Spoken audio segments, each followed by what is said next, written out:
is that fundraising is such a big question for the majority of founders. Just reaching here, see if that works. There you go. Okay. So the idea is, again, if you remember, we digitized all of the content that we produced over the last 5 years. It was all recorded. All the classes, all the different instructors that came on board. And then, so we ended up with hundreds of hours of content. And then what we realized is that we could only teach in person or on Zoom only 75 scientists per year. And so hold on a second, there are 8 million scientists in the world. If we want to create a generational change, we better accelerate this piece. Why are we holding on to the knowledge that we have already produced?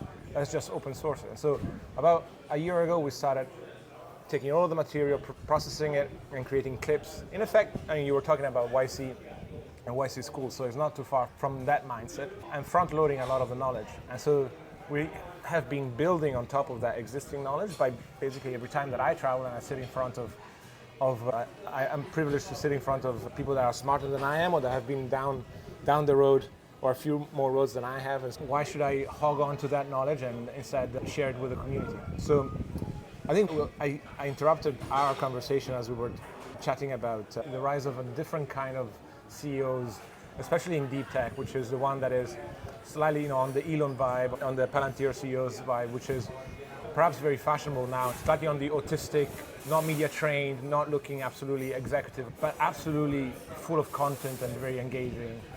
And at the time that you invested in Palantir, the company was made of, you were saying, of some of the most intelligent people that you could get in front of, right? Yep.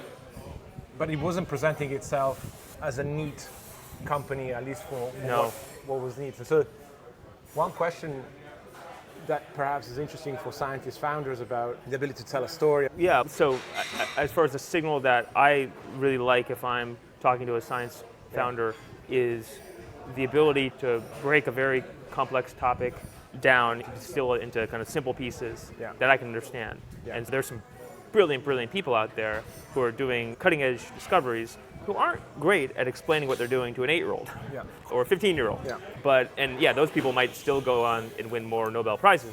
But I think for a founder, it's a great skill to be able to break it down. I do think it's a sign of intelligence, but it's also a sign of like empathy and just understanding that if you're building a company, you need to learn how to deal with different types of people. Yeah. So if you're talking to another Nobel laureate, go with the most complicated version and kind of show off how smart you are. If you're talking to other people, though, you have to calibrate, and having that sense is very valuable, and it's something that I look for in founders. So that founder specifically, and again, I'm jumping around here, but that founder had that ability to talk very clearly, and at the time you read something in him that really you thought, okay, this is special.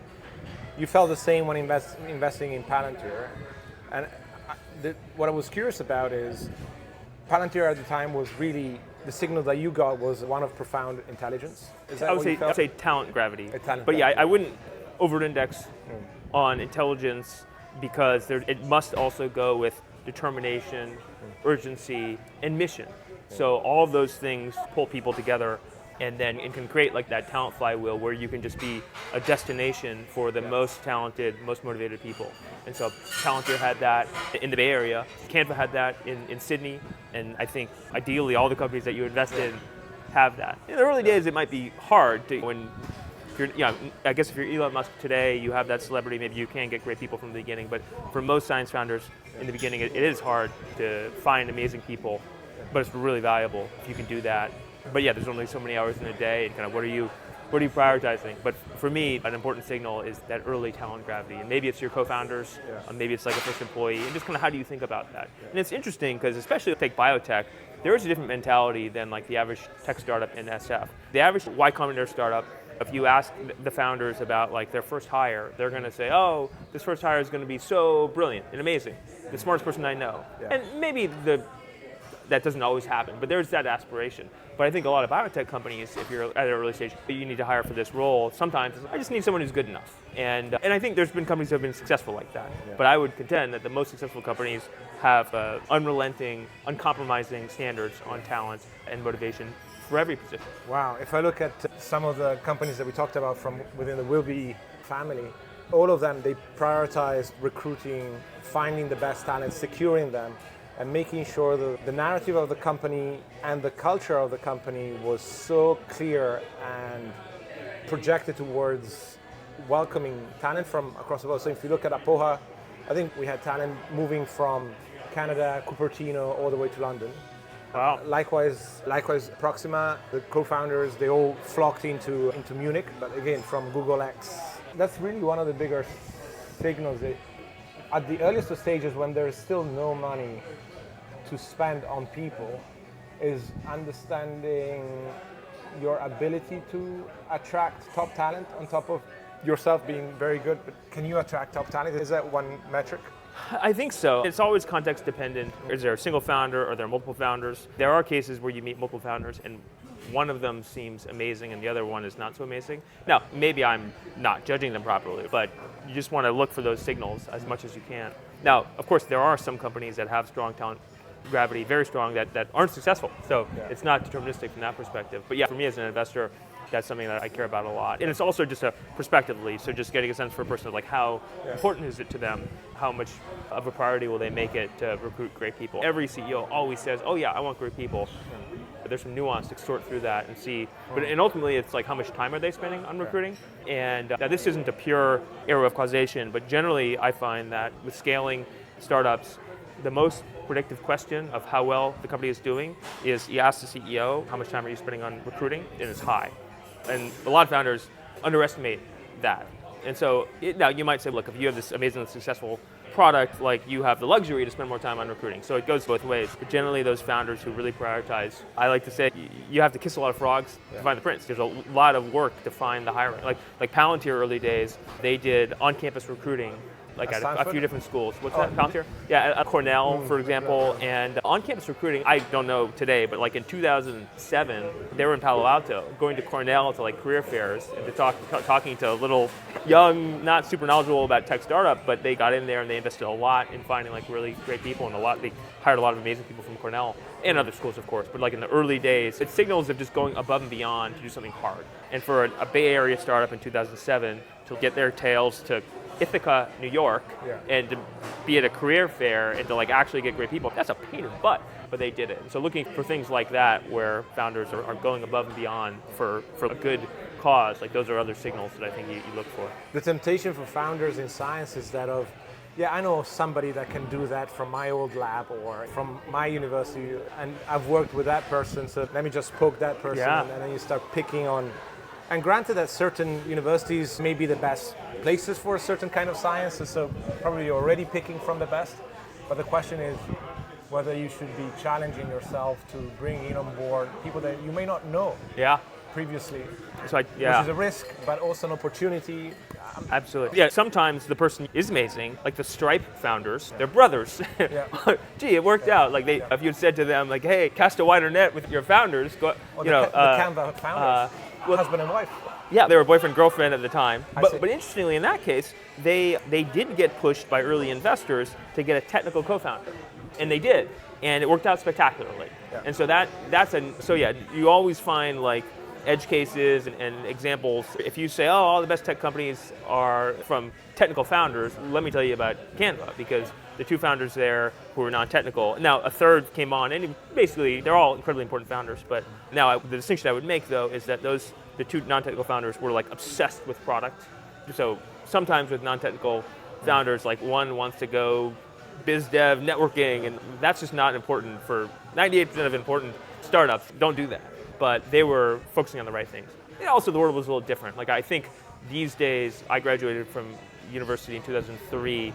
And CS was much smaller than it is today. So probably today, founders are more likely to be at least a little bit technical than they were. But yeah, there's always edge cases and exceptions to all these rules, except that over the life of a very successful startup, founders are going above and beyond solving really hard problems, right? Generally have a lot of talent. So those things are going to be universal, but no one has the perfect Rosetta Stone to decipher what founders are going to do what at the early stages.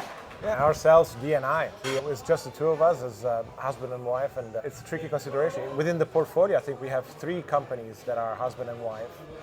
And I don't know whether any VC has preconditions about what the team should be looking like. There's definitely some VCs who would say never do that. Because there's been some, I think Cisco in its early days had a lot of chaos, and I think they were husband and wife. So I've done in my career a lot of M&A advisory. and we had two different software companies with husband and wife kind of founders, and one of them, it was like the sweetest couple, and it was great working with them. Another, it was like a disaster.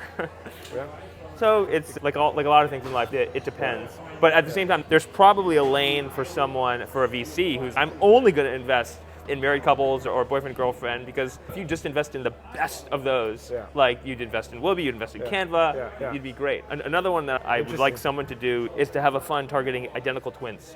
I think identical twins have an advantage. Now, there's not that many of them, but if you have one person who's incredibly talented and they have a twin, you're right. they're really good. And I have anecdotally met a few identical twin founders over the years and been really impressed. So there are the brothers in the crypto world. What's the name? The Winklevoss. Yeah, it's an interesting theme. I think that it's changing widely what the look of a founder should look like. So you're getting younger these days. Yeah, I don't know if this is much in science, but certainly 17-year-old self-taught programmer. Kids are reading Paul Graham essays when they're like 11. I'm so jealous. I read Paul Graham essays when I was like 30-something. Yeah. It's amazing what people can do. I think it's a little bit like sports, where the economics of professional sports just get better and better at attracting the 14-year-old prodigy or the 16-year-old prodigy. Yeah, it's interesting. I don't mean to encourage all the 16-year-olds to do startups, but I think it's definitely a lot more socially accepted, and I think in a lot of ways easier these days, because if you're a 16-year-old, you can get access to all this online knowledge that 20 years ago you couldn't. And also, I think there's enough VCs today who would say, wow, you're a really brilliant, talented 16-year-old, sure, I'll talk to you. And maybe that wasn't the case 20 years ago, but now people see that. And to build an MVP, you don't even need to have a whole tech team behind you like you used to be. So I think if I account right, but you've seen this for longer than I have, I remember when the CEOs of companies, perhaps at the beginning of this century, were more like the MBAs, and they had CTOs that were the computer scientists, and then suddenly we had this shift with the computer scientists, the CTOs becoming CEOs. In a way, in our world, I'm not sure whether it's true for every scientist, but we're socializing the idea that scientists can also be very good CEOs. Not every scientist, you need to see a lot of them, but we're seeing this acceptance of a very reliable executive that used to be or is still practicing as a scientist. On the age piece, I think the equivalent of the 16-year-old for us is the PhD candidate. So the guy that has just started and is already trying to leverage access to a lab, to instruments as a way of testing out ideas. And granted, they know that there is no career prospect for them. The chances of them becoming a professor and getting tenureship is 0.5%. So they know that they need to work out, either I go and work for a PI, or I work in industry, or I work for a startup, or I start my own startup, right? So there are not many, or I work for the university as an administrator. So it's a delicate balance on when to pull the plug on that, when to prompt them to. One thing is to be curious, another thing is to drop out of your PhD to start a company. That's a very delicate piece for us. Absolutely, and it's definitely easier to be lean and self-sufficient and make progress in a software startup than in a science startup. Maybe it's an analogy of in the olden days in software, before PCs, it was very hard to get access to a mainframe. A lot of scientists need access to a lab. They can't just do it so easily from their dorm room or from their bedroom. Maybe there's a few little things that you can do, and hopefully that'll change, because certainly the pace of innovation will go up dramatically in science when people can, run experiments, or maybe not run experiments, but make a lot of progress just from their bedroom. Like today, a software startup from the garage, right, can do so much. So it's happening. I think the prospect of that is incredible. Imagine the ability of at least understanding feasibility of ideas using CROs that are commoditized. And then, of course, there's the other factor that's interesting that I'm interested in your take on, which is AI. How much has that changed things? I think it's probably early in the sense that I don't know how many successful therapeutics have been AI discovered just yet, but it does seem like inevitable that AI will have a big impact on science and commercializing science. Yeah, absolutely. In therapeutics, there are a couple of front runners that are developing their playbook, but even within our friends, they're all scientists, they're all developing material science. So Proxima is developing a accelerator, or is developing an entire computing platform. But the AI aspect is fronting a lot of that expression edits as well. So the idea is to develop our own assets, therapeutics assets. So the AI plus science, or the science plus AI thing, I think it's a topic of conversation of this year, much more than it used to be last year. How do you distinguish, because you run a fund, and the fund is primarily on the side of doing software, maybe even later stage because you've got It's seed and pre-seed. seed and pre-seed. Oh, so still quite And there's always some software. Maybe there's some hardware. Yeah. The most common type of investment is in a kind of a B2B software AI company. But if you look at the portfolio, we have a consumer hardware company, we have a medical device company, we have some diversity there. But it would be hard for us to do a therapeutics startup, for example. Yeah. But then as an angel investor, I have a wider scope, and so I would be an angel in anything. Whenever you're investing at a pre-seed stage, do you just park the investment? You're available, you'll have conversations with founders, you'll try to support, but what does managing an investment mean? If you were to explain it to a founder, what is your job as a GP in the eyes of an LP in terms of returning capital? How do you generate that return for them? The first thing is just be very patient, very long term. And you have to have your LPs, my LPs that are like our investors, and you want people who have a long time horizon because the best companies take some time, or at least they really appreciate dramatically in kind of the out years. Canva today, I think their most recently announced valuation was maybe 30 billion or so, give or take. They did have there was a liquidity opportunity at a $1 billion valuation. And I was an angel investor, and I thought for a minute about selling some at the $1 billion valuation. I didn't. Then a year and a half later, there was a $15 billion valuation. I did sell a little bit there. Then a year later, it was 40 billion. Sold a little bit into that, and now it kind of went 2021, things were a little frothy. But Canva the whole time has been just doing amazing. So it's just been a question of where are the capital markets, but the company's fundamentals have been great ever since they started, really. Blackbird Ventures, the biggest investor in Canva, they were a seed investor. When that $1 billion valuation opportunity came, they bought more.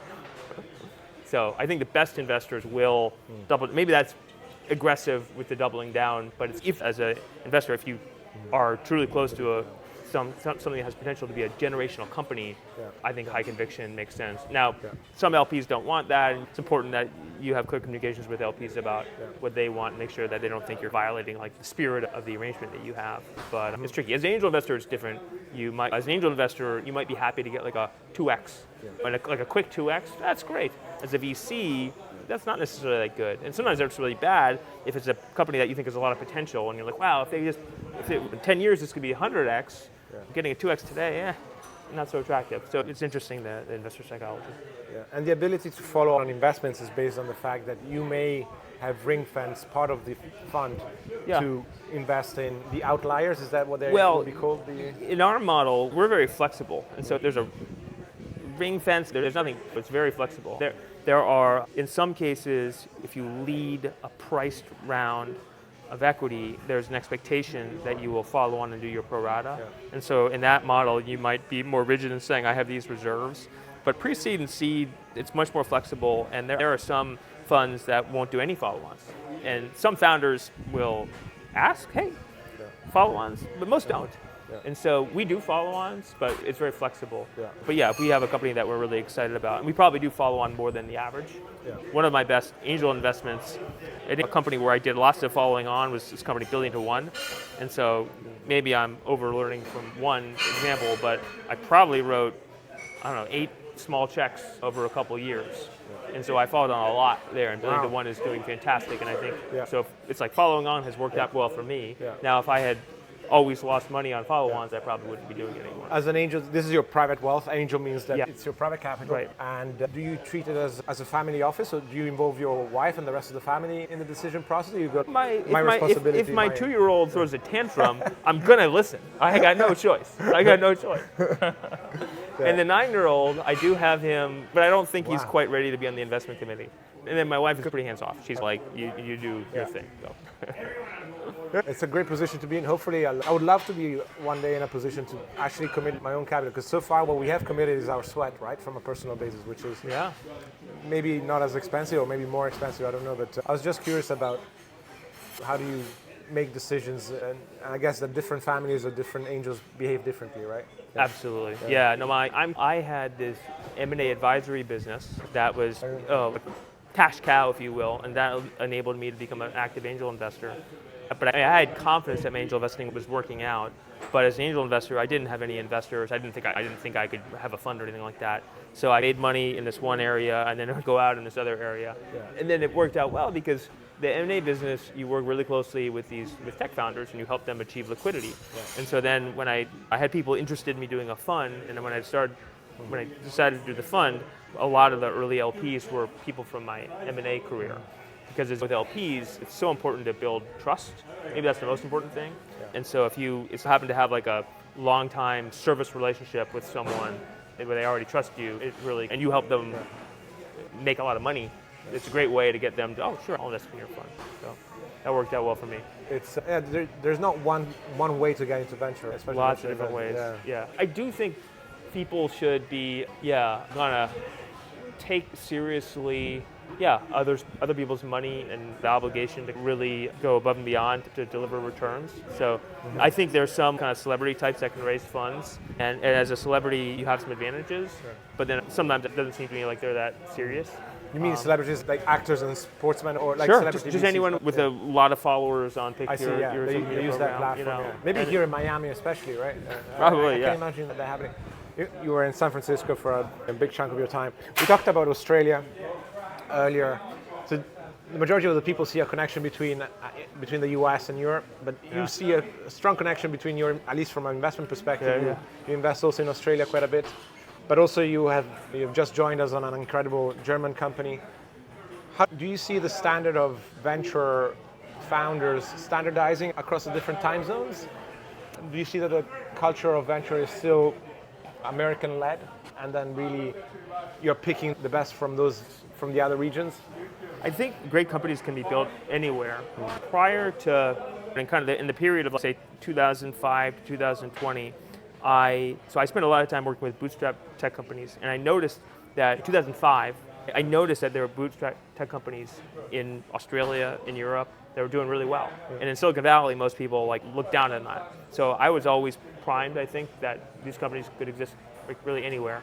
And so as an angel investor, if I met amazing Australian founders, sure. I invested in some African companies. Flutterwave is one that's done really well. Yeah, I was always pretty open-minded about geography.